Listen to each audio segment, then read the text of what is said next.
máa kó lójú ẹ kó sí lára rẹ bọ.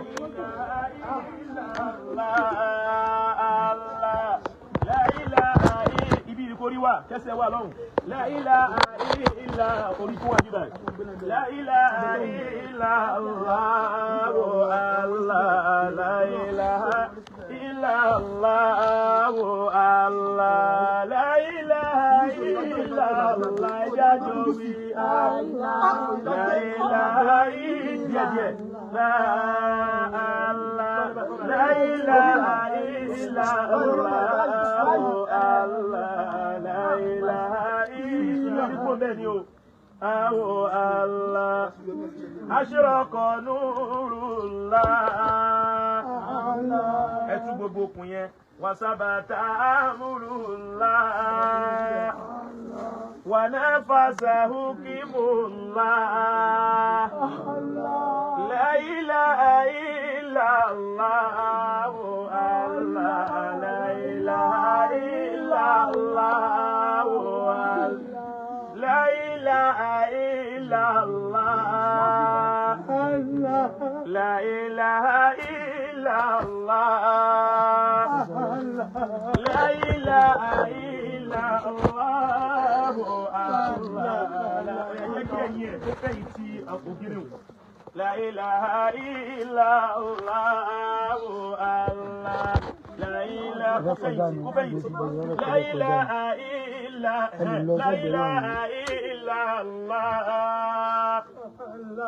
la ilaha illa Allah la ilaha illa Allah bambu ya pe wa me bi ko ko yen la ilaha illa Allah Allah sallu ala nabiyil karim صلوا على النبي الكريم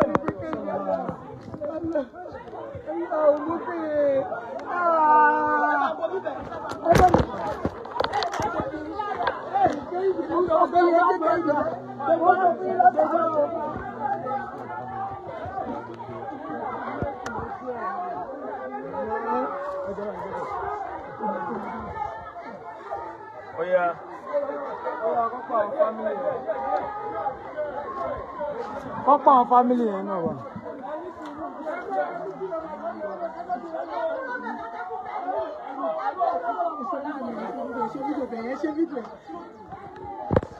Fẹ́mi, o ṣe mọ̀.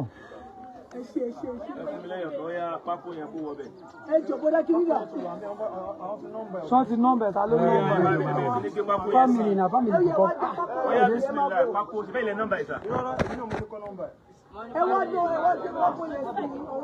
Family de kọ́bára wọn náà. Bóòrò yọ.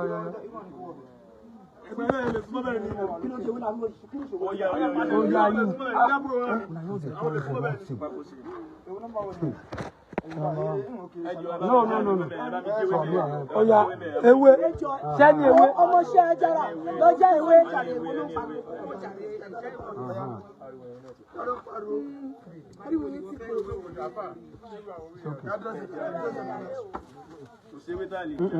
No, turn am.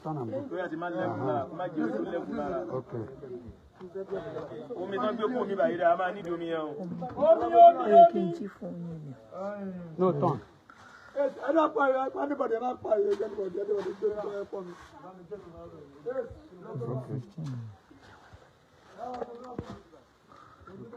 ياك أعوذ بالله من الشيطان الرجيم بسم الله الرحمن الرحيم تبارك الذي بيده الملك وهو على كل شيء قدير الذي خلق الموت والحياة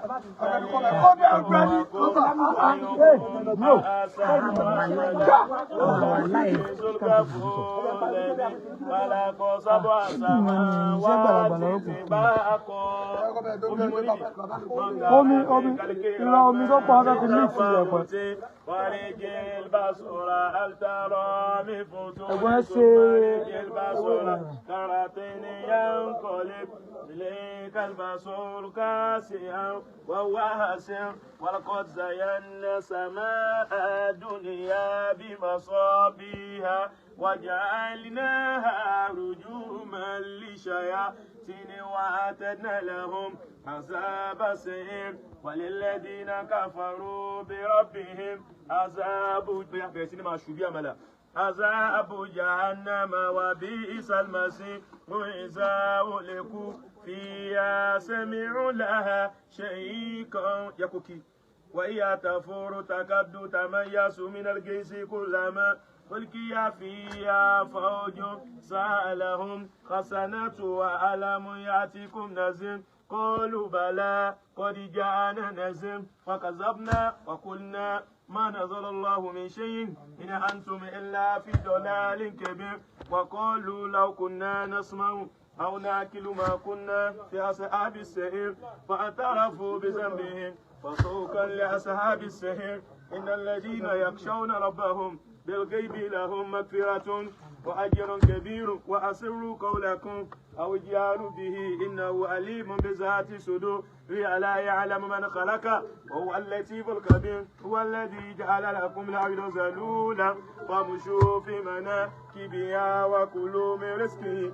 وإليه النشور أأمنتم ما في السماء أن يخسف بكم الأرض فإذا هي تمر أم أمنتم ما في السماء أن يرسل عليكم حاسبا ولتعلمون كيف النذير ولقد كذب الذين من قبلهم وكيف كان النكير أولم يروا إلى الطير فوقهم صافات ويكبرن ما يمسكهن إلى الرحمن إنه بكل شيء بصير أمن هذا الذي هو جند لكم ينصركم من دون الرحمن إن الكافرون إلا في غرور أمن هذا الذي يرزقكم إن أمسك رزقه بل لجوا في عتو ونفور أفمن يمشي مكبا على وجهه أهدى أمن يمشي سويا على صراط السمع والأبصار والأفئدة قليلا ما تشكرون قل هو الذي زرعكم في الأرض وإليه تحشرون ويقولون متى هذا الوعد إن كنتم صادقين قل إنما العلم عند الله